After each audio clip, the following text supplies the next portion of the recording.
Welcome once again to Venezuela in Focus. We have an interesting show today, don't we? Yes. This week has been really busy, really interesting. And today has been really interesting and really busy, especially because you have a special guest for us today. We have a special guest.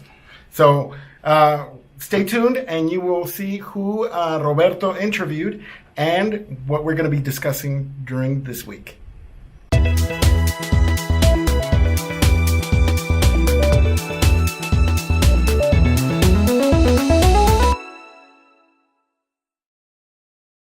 Welcome to a new Venezuela in Focus. And this week, it's been interesting. There's been a lot going on. Well, even though Juan Guaidó was out of the country, we had a lot of things going on in here. We had a lot of things going on inside the country. We saw Juan Guaidó meet with 5 international presidents. Can you name them all? Oh, well, that was a big trip. Yeah. He went from Colombia, then he went to Brazil, Paraguay, Argentina, and then ended up in Ecuador. Yes, and after Ecuador, went to Panama and back in the country, and he's now in Venezuela. Well, and that's the big story today. Yes, because no one knew how he was going to come. He was going to probably come with a private plane. But like anybody else, he took a plane. He came to Maiquetía, that serves the airport that serves Caracas City. And like anybody else, with the passport, the pictures, well, not like anybody else. A lot of people were Well, a lot of people greeted him, lots of media, but what's most importantly, a lot of ambassadors. Specifically the ambassador to Germany. He gave announcements to the media. He said they were there supporting Juan Guaidó, and most of the European ambassadors here in Venezuela went to the airport to greet Juan Guaidó and make sure that he arrives in Caracas safe and sound, which he did. Well, the first ambassador, the representative was from Germany, Netherlands, I think they were too, and France, and I don't know. No, the Netherlands was the in charge. But they have diplomatic representation. Diplomatic representation, but France was there. But this just goes to show you how important this show is to talk about Venezuelan issues in English, because we have not had a lack of information. And today we have a special guest towards the end of the show, which will talk a little bit about tourism in Venezuela, which was very important throughout the later part of last. And not only tourism, because we'll see it then, but we'll get through it. But let's start with the week, because in the week we saw that these denounces of massacre towards the indigenous people grew throughout the week. We saw that the congressman for the indigenous people in Parliament gave a very emotional speech. I was there at the National Assembly when he gave it, and he says that there are 25 killed Pemones in southern Venezuela. So how can we explain this? Because the NGOs are saying it's less than that. It's 5 indigenous. Well, those are things that we'll never know. But that part of being the treatment very fussy of the information is also a violation of human rights, and especially in this kind of regimes that they put always in front, like we have to take care of the indigenous people and the children and the more needed ones. But on the contrary, those are the ones that suffer the most. And we see, especially in the case of Venezuela, even the 25th and the 26th, they directed a petition to the Inter-American Commission of Human Rights for a measure for defending themselves. And it was granted. The 28th was granted for the community of the Pemones, that's way south in the country. And the thing is, we're having lack of communication there. We don't know exactly what's going on. Even here in Caracas, it is hard to find, good connection, internet connection. The TV station and radio station regular, you don't see any news. So that's another violation of human rights. Yes. Despite it's 1 kill or 10,000, it's not a quantity thing, it's a quality thing. It's the violation of human rights. Yeah, and especially that session in the National Assembly this week, that was on Wednesday, it was interrupted briefly by some people that are with Nicolas Maduro that tried to enter the National Assembly. we saw some very intense times within there because they tried to enter by force, and it was quite a bit of a scare for a lot of people. But the session went on as planned.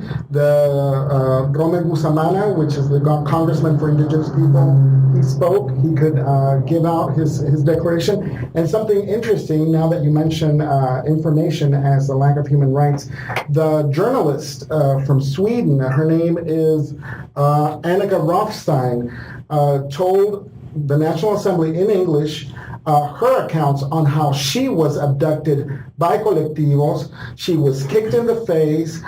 All her implements were stolen. She took the colectivos, which are armed forces, kind of like paramilitaries that support the government. They told her that it was illegal for her to report in Venezuela. They took all of her equipment, kicked her. But we have also the situation with Jorge Ramos, too. Yeah, the situation with Jorge Ramos. His equipment was, well, they converted the presidential house into a torture house because they were locked in a room. They turn off the lights, and they get ripped off all the properties they have. Mm-hmm. So, well, that's happening in the president's house. Yeah. Also, we mentioned the National Assembly, but also another important thing happened in the UN Assembly. Yes. That was when the Chancellor of Maduro's, Jorge Arreaza, began his intervention, and nearly 66 representatives of the states, they left him alone there. So in Geneva. Geneva. So that means that the international community understands very clearly what's going on here. And most of the international community, because we can also, and the information is also out there, that Delcy Rodriguez, the vice president, went on a tour to Russia to gather support. Now, was that successful? Because I've heard different accounts on whether it was successful or not. What's your take on it? Well, for the news I could hear, I read a little bit, she was received by the president of the Senate, not by any administrative.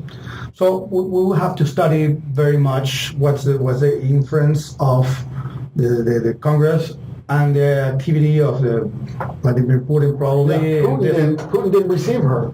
Didn't, and neither the equivalent to any international like chancellor or international affairs department. So that's why a lot of people are saying it was a complete failure. We also have heard the news from Reuters that Diosdado Cabello's daughter and son left for China using different IDs from Cuba. I mean, there's a lot of going on right now in Venezuela. It is difficult to keep on the news, but it's the same. To keep up, yeah. Now we're talking about, we mentioned the human rights. It is important to mention one thing. Who violates the human rights are the states. I'm mentioning this because Arreaza, in his speech, he was saying that Venezuela was violating the human rights of the country, And it's not like that. We have to make clear that the human rights are violated, and the responsible for that are the states. So all of us, in case of violation, Venezuela is responsible of it. Not that this group or that the opposition violates the human rights of another group of the official group. No, it's not like that. Because one thing that we have to be very, very, very clear is that these regimes try to confuse the very, very minimum details, even language, even the facts, the dates, the history, to make and prepare their own vision of the things. Of the truth, their own vision of the truth. I mean, this is something that we've dealt with for the past 20 years. The difficulties me as journalists has faced is that they give their account and they do not allow the media to question them on those accounts. Wow. And we saw it with Jorge Ramos being expelled from the country last week. We see it with journalists being... Talking again about Jorge Ramos, did you see that currently, like 2-3 hours ago, they spread a lot of interviews that he did already to Diosdado Cabello and Chavez himself. Mm-hmm. And well, they put it like, oh, see how Chavez defended himself. And so Jorge Ramos is mercenaries of news and things like that. The freedom of express is that. I mean, you have to ask what the people don't like to be asked. You have to be critic on what you do, because if not, you're not exercising the right. So it is complicated. Well, you can tell because especially when you have to ask questions that are uncomfortable to the leadership. That also gives them, the chance to explain themselves to questions that the public is making. You're actually helping them by asking them difficult questions. But when they don't have any more response to the questions you're asking, when they don't have any liable or credible explanation to what they're saying, that's when they become erratic, like what we've seen.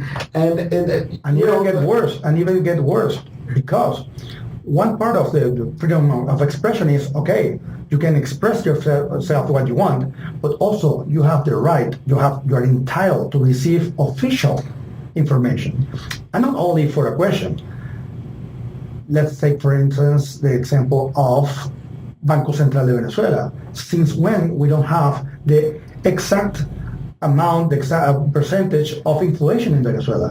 Since 2015. So that's a violation of human rights too. Yeah, it certainly is. I mean, what we have had to do as journalists covering Venezuela from within Venezuela is try to get information from NGOs, because they're the only ones that are investigating, they're the only ones that are observing and documenting the numbers. That is so important for a journalist to show balance in their news, because numbers show you can't lie with numbers. And that's why the NGOs also are getting a limit and really restrict in their activities. So bringing the news back to today, why do you think that the government did not arrest, or the regime did not arrest Juan Guaidó in his entrance to Venezuela? Was it because of the popular manifestation of people protesting on the streets, or was it because of this diplomatic umbrella of international support that he brought with him? If you ask me, my personal opinion is a mixture of all of that. And we're having this special particular moment in Venezuela, because despite it doesn't exist an express indication of military intervention that we commented, we have military personnel all over the country. And they're deflecting, there are a lot of military are leaving the forces at this moment, during the all week. And so that added with the diplomatic umbrella, added with the presence of the people, even though that march, that meeting that was called for today at Las Mercedes, it wasn't plenty as expected to, but it had the opportunity for Guaidó to come. Yeah. I guess a lot of people were scared, not because they're in Carnival, because we heard a lot of, change in the news that, a lot of people is enjoying the beaches and going to, the mountains and stuff. That's not true. That's not true. And actually they've shown videos of people celebrating Carnival, the Carnival season in this period, and there's not a lot of people. I mean, we're used to seeing beaches filled with people, and we're used to seeing Caracas completely empty during these days. This is not the case. And this is not the case this year. We have seen Caracas, it's been calm, there hasn't been any kind of turmoil, but there is more people than there usually is during this Carnival season. And it's funny that you mentioned it. Another news story this week that has been the military leaving Venezuela to Colombia. That has also been a very big influence, although it hasn't been as many as one would expect or would think they're again, we don't know exactly. We don't know exactly the numbers. Official information. Neither by the regime, because it's really informal. This is, we have lack of communication. They say 700 officials from within military and all kinds of different. Well, we had an interesting, and this one that begins is not going to be really soft either. So this week, what are your expectations? We were talking about this earlier. I was asking Roberto if he thought Guaidó will be arrested this week, and he doesn't think it would be an arrest. What would it be? Kidnap. It would be a kidnap. Because if you consider that it's a legitimate order of restraint, he will be arrested by a public office, but police department.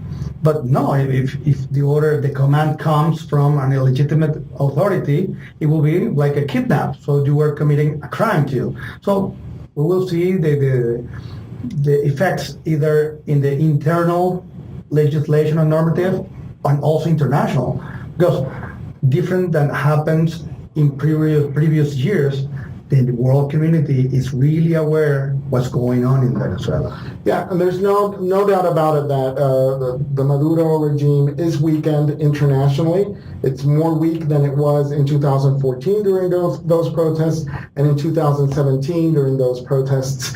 And an arrest on or a kidnap of Juan Guaidó would bring about more protests. Detained. Let's call it detained. So the detention of Juan Guaidó will bring a massive wave of protests like we've seen. But could worse another thing. Imagine that these irregular groups come to his house. Yeah. So the regime will say, well, it's not us, but it's an irregular group. Yeah. Well, that's responsible to the state, or if you claim to be in charge of the state, it shouldn't happen. Yeah. Because even though you're responsible for that. So either way, Maduro is...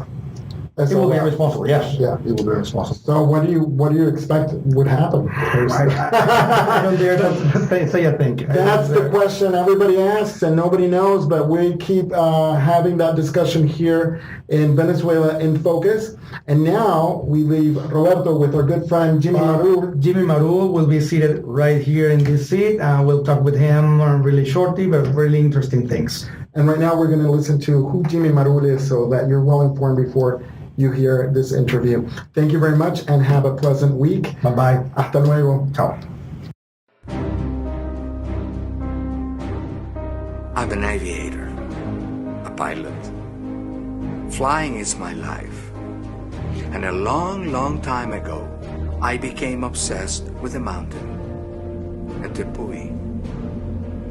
A mountain so inaccessible, lost in the Amazon jungle, that the Indian legend says that it is the beginning of life on earth.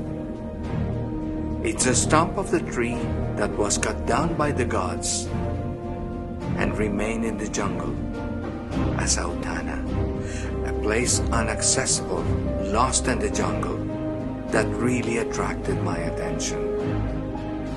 Autana is a legend. It's very difficult to get there.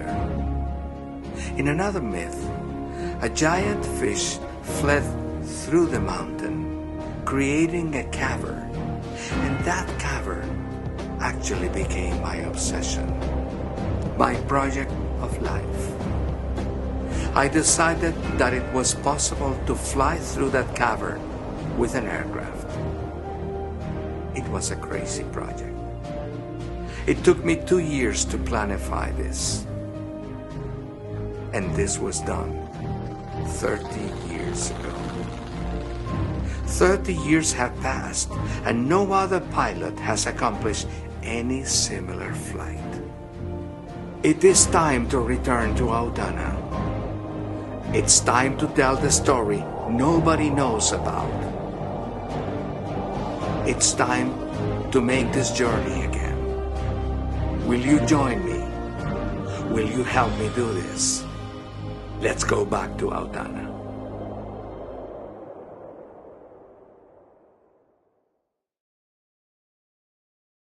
As mentioned, we have a very special guest, Jimmy Marull. Hi, Jimmy. How you doing? Hello, how are you? Good to see you. It's quite an experience to be here. No, quite experience knowing you. I know. To all of you that don't know Jimmy Marull has been traveling and exploring Venezuela since when? 1978. Oh, and it's not only exploring it, flying it from the heights, from the skies. In every possible flying machine. That's the idea. We were talking before this conversation that Venezuela has a great potentiality in tourism. Absolutely. And not every tourism, not any kind of tourism. Yeah, well, here's the interesting part, okay?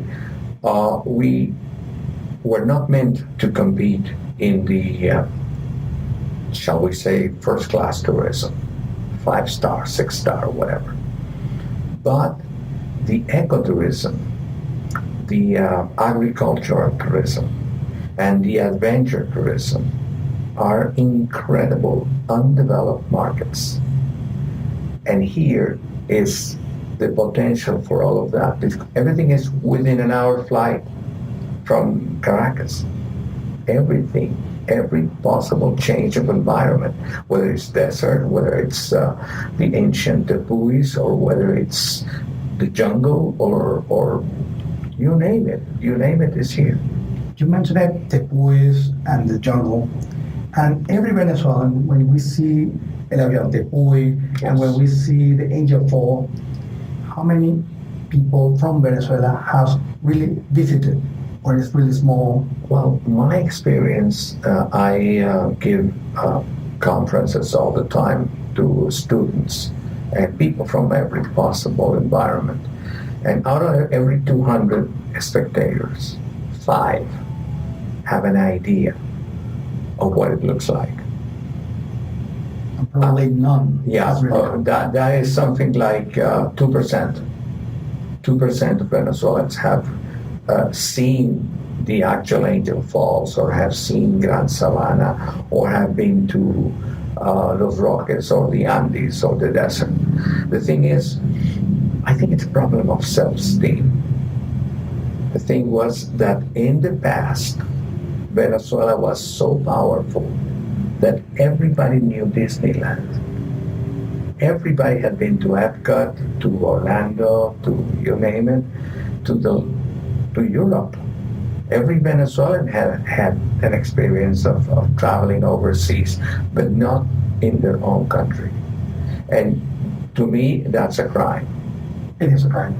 Yeah, because Venezuela has all the possibilities in the world. But because it's only 1 hour flight from Caracas to Puerto Ordaz, and from there go to Angel Fall or Canaima or whatever. Once I listened to you in a speech, they were talking about El Ávila, because El Ávila is really close to Caracas. Yes. You can, from 20 minutes walking, you get there, Right. and a lot of experience you can get there. Only the Ávila, and we have it there. And not much people really know what you can find in the Ávila. Absolutely, and the reason is, again, because it's self-esteem. I can't put it any other way. I mean, the country that developed tourism as business, Ecuador, recently. The campaign was, get to know Ecuador. You don't know it? We'll make it easy for you. We'll lower the cost of fuel, of gas, so that you can cover distance and visit your own country. You will repair the roads, make them good, because the roads in South America are terrible, difficult. Venezuela was the exception. It was. It's important what you're saying, because we have a previous and past Venezuela, Yeah, a current one, yeah, a very dark current one. yeah, Well, we have the future Venezuela, the near future Venezuela. absolutely. And also you mentioning lowering the gas. Even though we have the cheapest Gas in the world. gas in the world, Yeah. isn't a crime, like you mentioned it, not knowing all the country. Again, the thing is that our people did not have the interest to get to know the country. They didn't have the motivation to do it.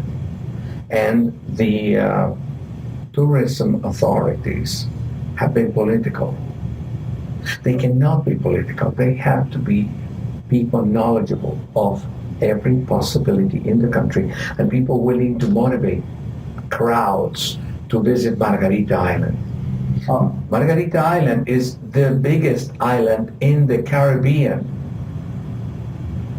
because the other islands like Santo Domingo and Puerto Rico are too far up north. But in the Caribbean region, there's nothing like Margarita. It is really close to the mainland. The potential is amazing. Let's have a game here. Let's imagine that someone called you and asked you to become a part of a team to promote tourism in Venezuela. Okay. What measures would you think are necessary for that?